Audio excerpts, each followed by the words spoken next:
In this video, I wanted a very simple composite project that would allow a new user to utilize several features in Photoshop, but still complete a very simple composite project. So let's get started with this. Okay, so let's start with this image here. And the first things first, the horizon is too high, so I want to move it down. Now, first things first, we're going to unlock this. So this opens the layer because when it's locked, it's a background layer that can't be changed. So I'm going to move it down, and I want the horizon to be here. Okay. And what I'm going to use is the quick select tool. The quick select tool is going to allow me to go ahead and go around the edges here.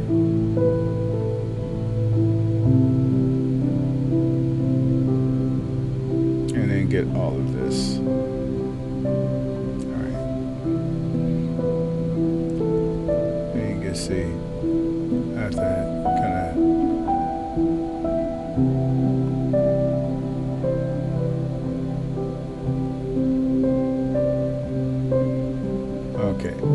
now we have the quick select tool, we have everything, but you can see that we have some areas where it's not great. So if I zoom in, I want to make sure I get these rocks, so I can just take, you can see my cursor there, I can just take it and it's kind of,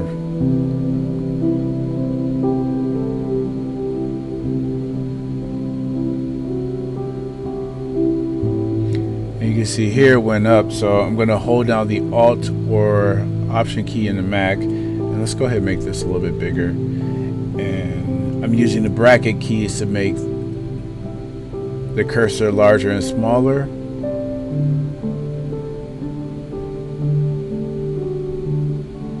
Okay.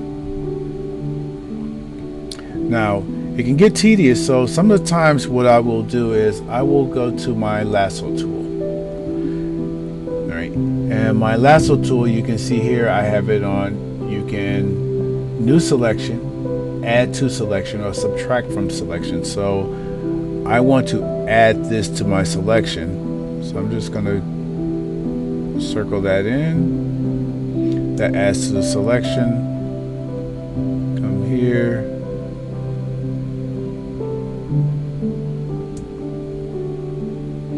and then I can come up here and say, here I want to select, I want to subtract from the selection.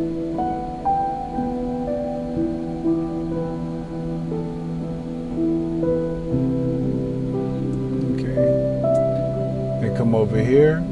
Now this is easier with a tablet. I do have a tablet, but I kind of want to show you that this can be done if you don't have a tablet, because starting off, not everyone has a tablet.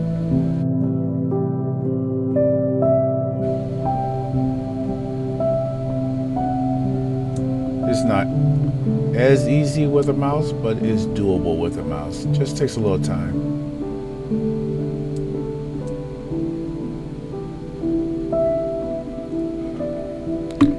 See here, I messed that up.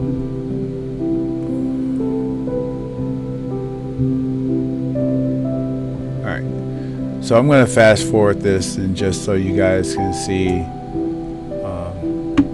how this is done, and we'll just kind of get this taken care of.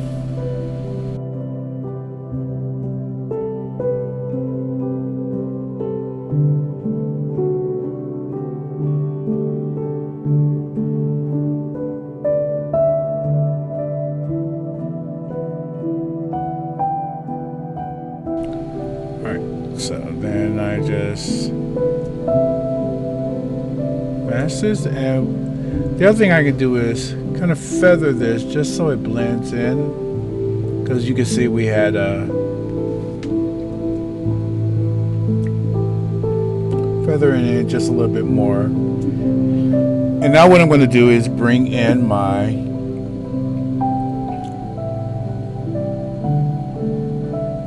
sky here and bring that over.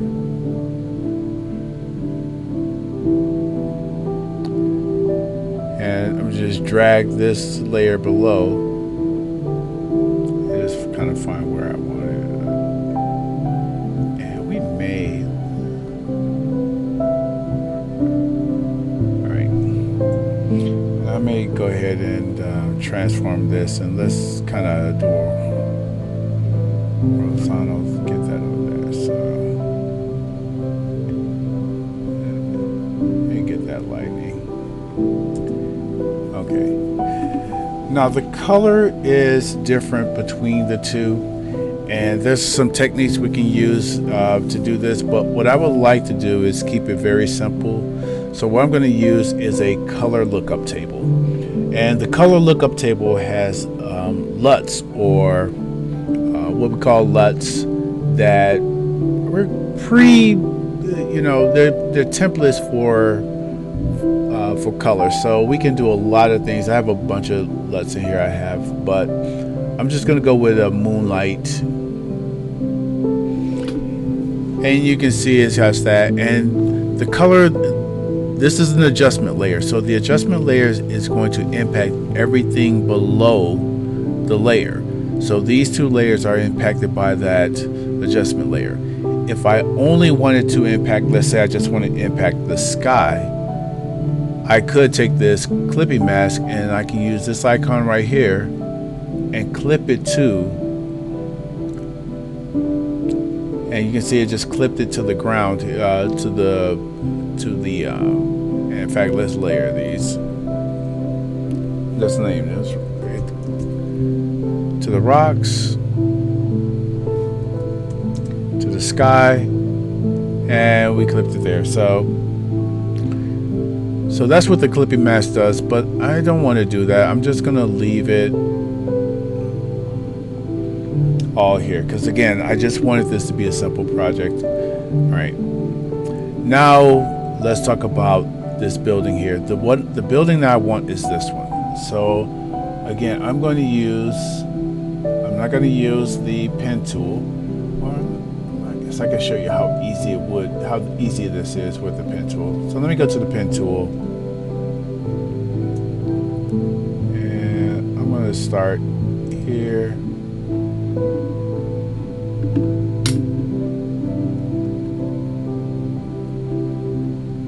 Zoom out.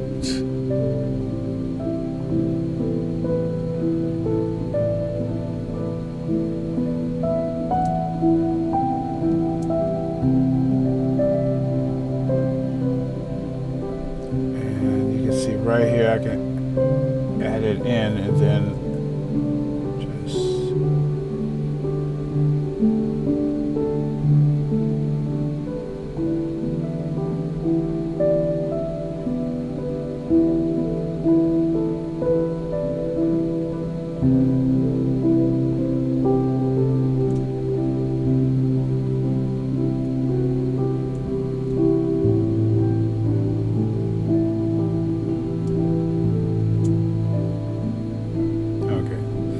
once we've made our selection,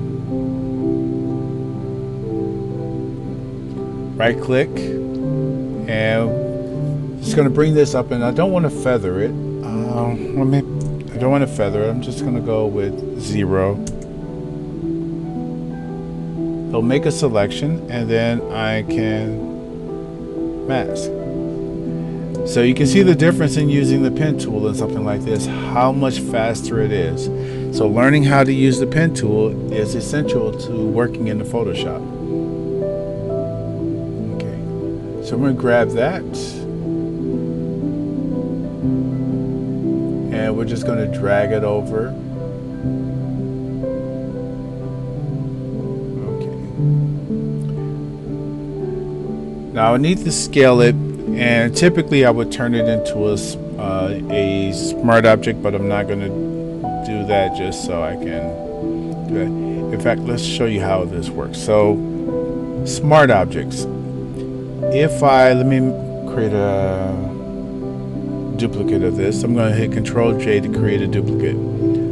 Let's look at what the smart object would do with this. So if I take this and I transform it, and I made it smaller,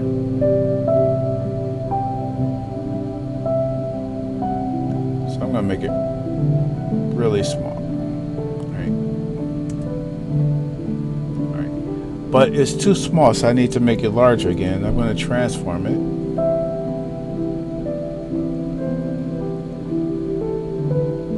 And you can see what happens to it.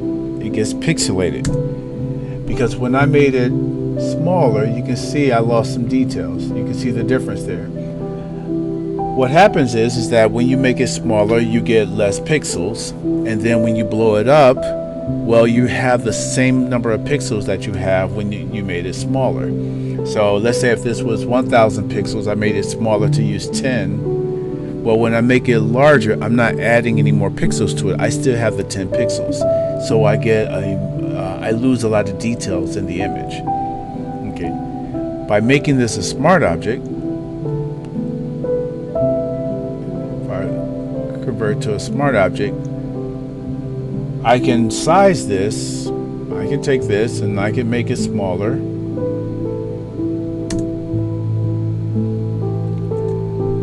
And then I can make it larger again.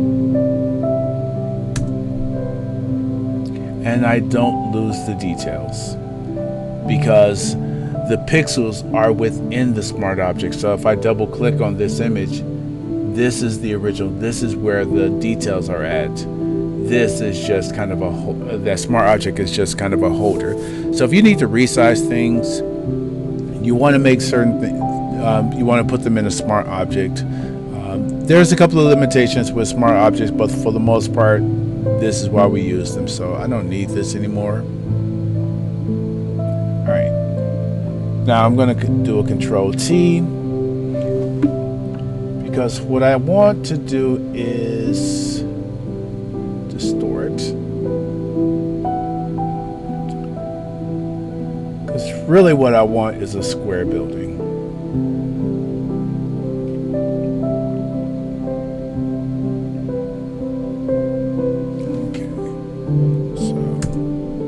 Square and let's see.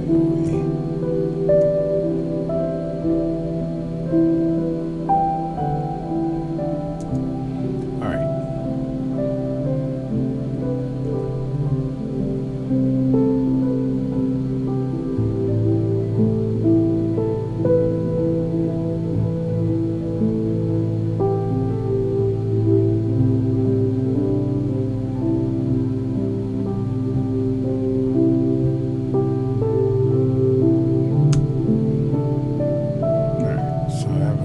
Building now, and I'm going to make a duplicate of this because I want a 3D perspective. Right. So I'm going to move this over here,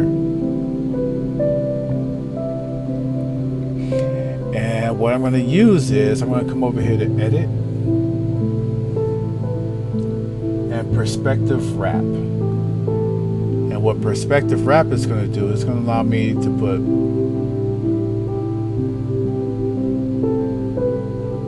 identify the four corners of my object.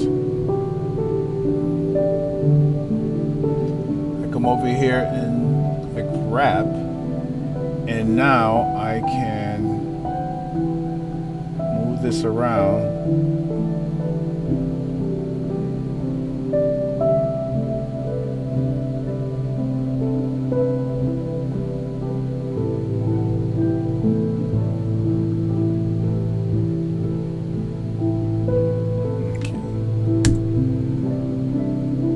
That, and then I'm going to group these together. Oops.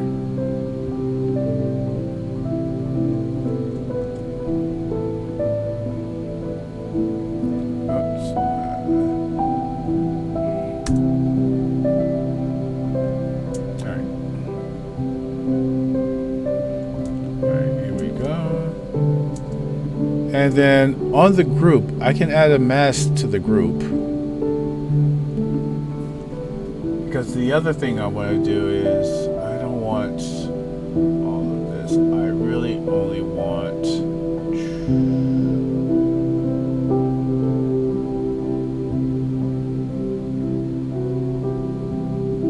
this. All Alright, so I'm going to do a Control-Shift-I to invert that selection.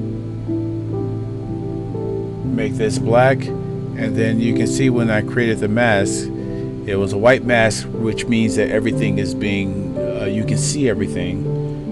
But if I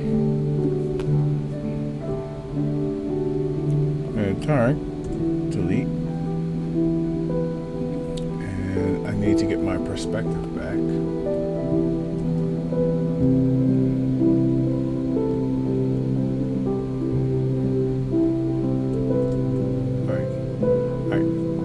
Alright, so here is my object, and you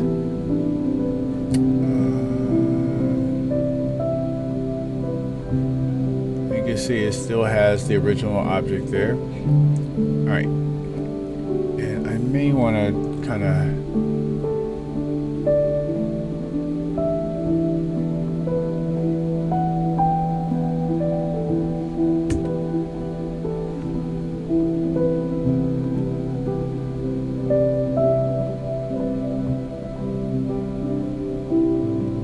behind it.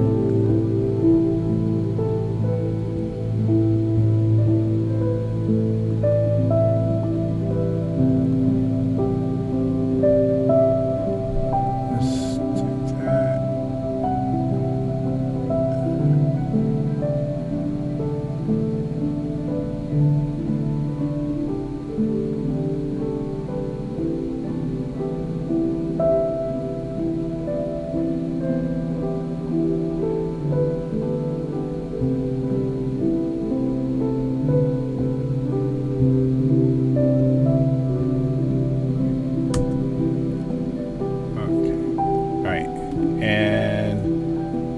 Some things here, and now I'm gonna my group, because what I'm gonna do is I want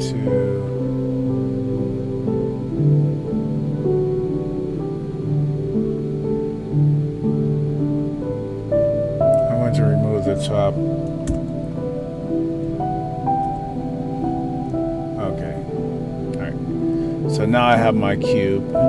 And the other thing I have to do with this mask is that we zoom in. I need the building to line in with the rocks a little bit more. So I'm going to take another mask here. The flow to maybe 20, and then simply just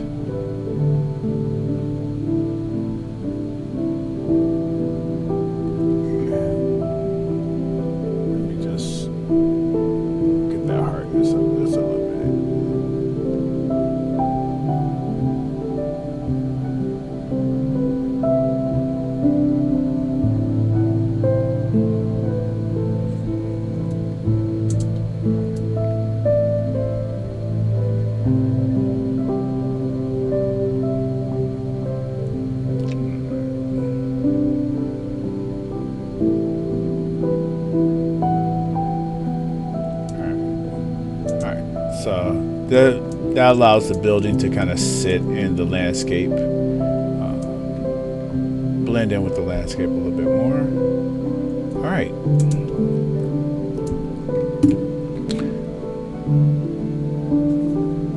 So we have that, and now what I'm going to do is I am just going to take a marquee tool,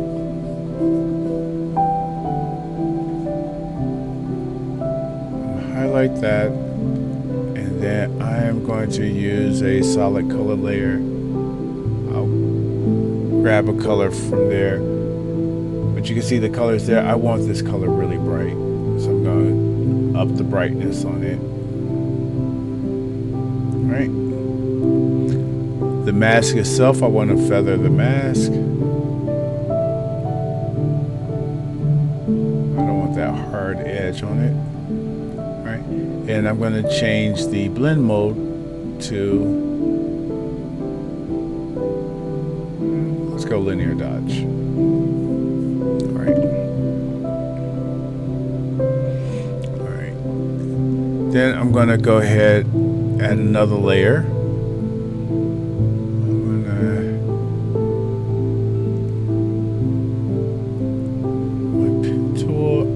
going to feather this. Well, let's not feather it. We'll deal with, again, I'm going to pick a color there.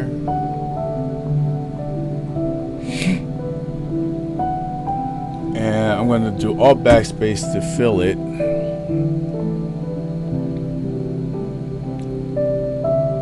going to go to linear dodge, and I'm going to put it underneath this. And then I'm going to blur it. Fill, blur, gosh, blur.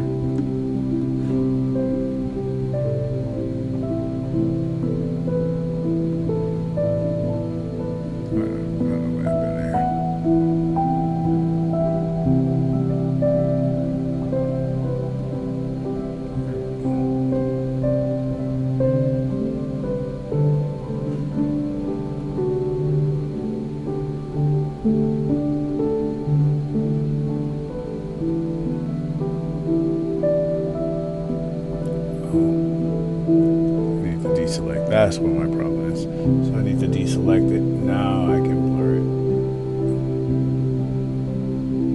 Okay. That's what I wanted. So you can see with that, I get that glow effect.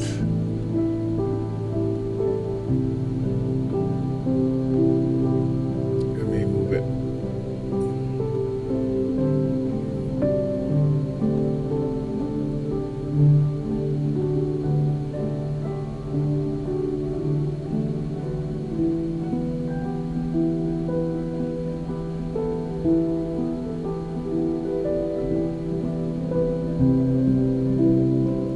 The light mode. Okay. All right.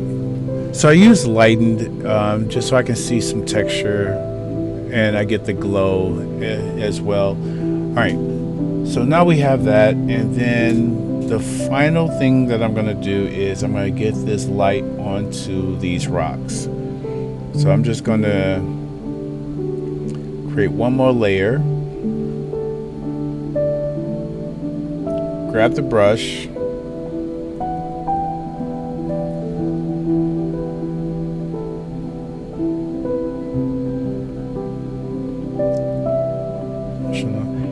and then I'm going to use my blend diff, and let's see, if we tap a little out here. Let's kind of get that right a little bit. I want to this a little much. Let's do that again. I want the brightest light here. Let me take that flow down.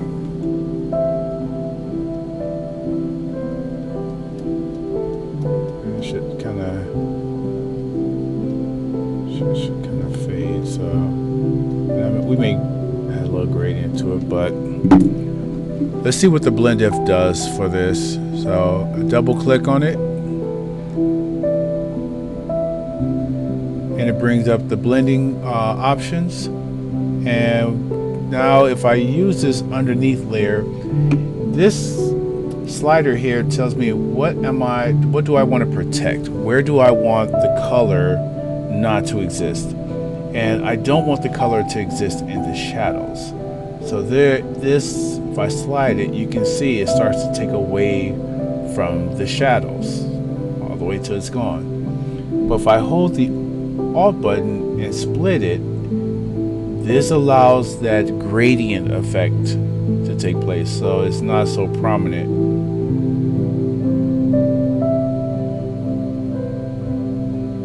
Okay.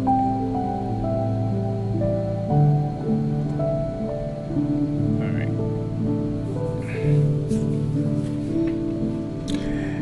And the only thing left, what I could do, I can take this flow down really low, and maybe I want to bring in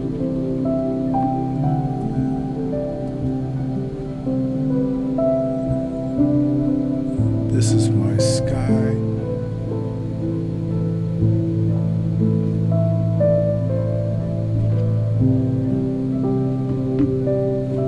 Okay. that maybe on my color lookup table I can kind of remove some of that to get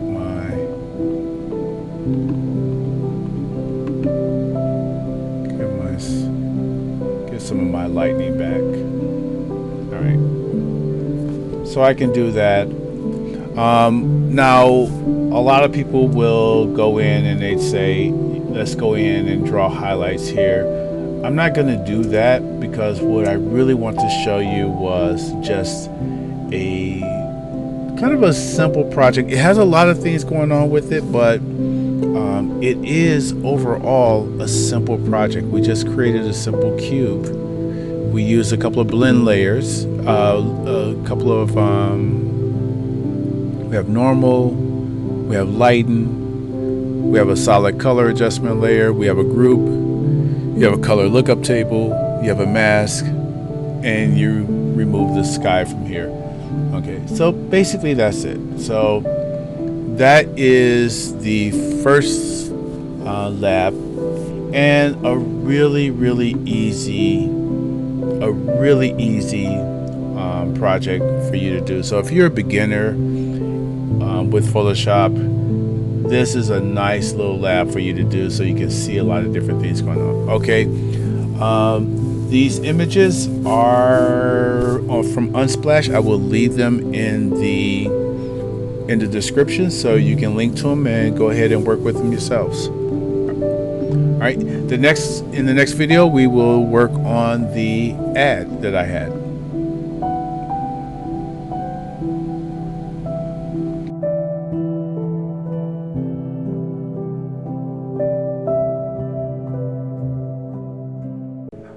The goal of this channel is to give newbies to Photoshop, After Effects, and Premiere a one-stop place to learn the basics.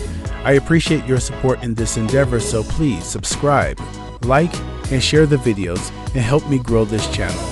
Remember, you can never use up creativity, so start creating more and often. This is Quick Start Creative.